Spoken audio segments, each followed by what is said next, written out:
installing the PCV plug under the EGR. Take off the EGR tube and make sure the gasket doesn't fall.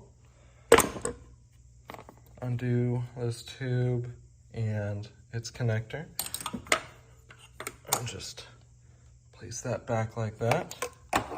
And we're going to unplug the throttle body and take the intake off, at least this section right here, so that we can take the throttle body off. Then we're going to go for these 12mm bolts that you see there. Next, we're going to take this 10mm off. We're going to unplug this, take this 10mm off, and unplug this. And then you're going to lift up on this tab and be able to release this harness. Lift up on this tab, pull that harness back, and this harness should be out of the way. And then you'll go for this 8mm, take that off, lift it up and out of the way.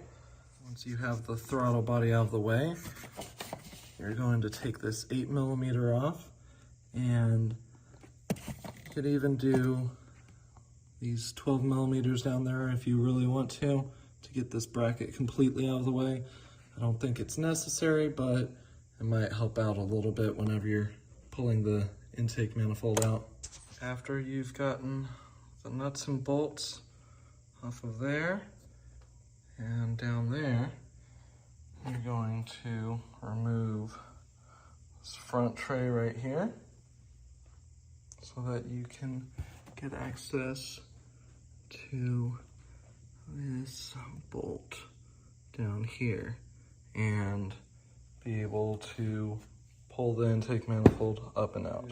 Depress these until you hear it click along here, and you're going to lift this up and out. Be careful that these don't fall, and we will begin taking this off. Cover removed, you will find these 4 10mm bolts. You'll take that out and then take this off. Now that we've got that taken out, you'll get this 10mm right here, and then there's a clip you pull up and slide this harness down and off, and the intake manifold should be free to pull out.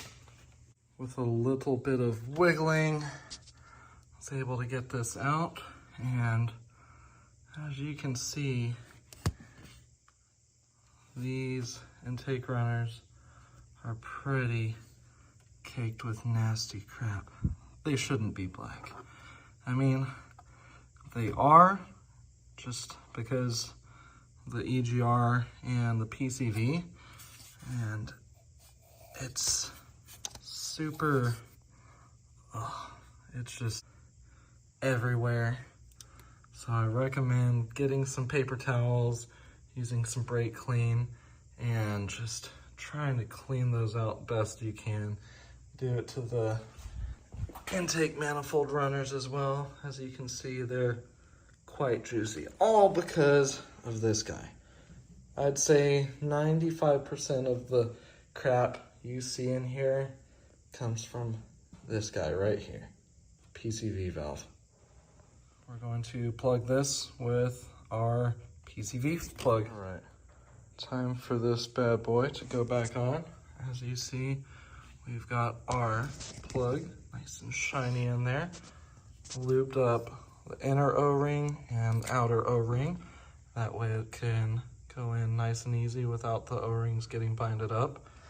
Definitely recommend spraying these out with some brake cleaner, getting them nice and clean on the inside. Just for reference, if you put this side down in first, you will clear this connector that goes to the fuel rail sensor and get it right in that valley. Then you can slide this in and on. It's going to be the easiest way. For the intake manifold bolts and screws, recommend getting a extendo magnet, and you can kind of just get them into place, thread them in a little bit, and voila. I did that for the 2 nuts, and I'm going to do for all the bolts. All right, after everything is put back together as far as intake, manifold, throttle body, intake, all that, you're going to put your oil cap on there. You're going to put the supplied 90-degree fitting on there, supplied 90-degree fitting onto that with the hose already attached.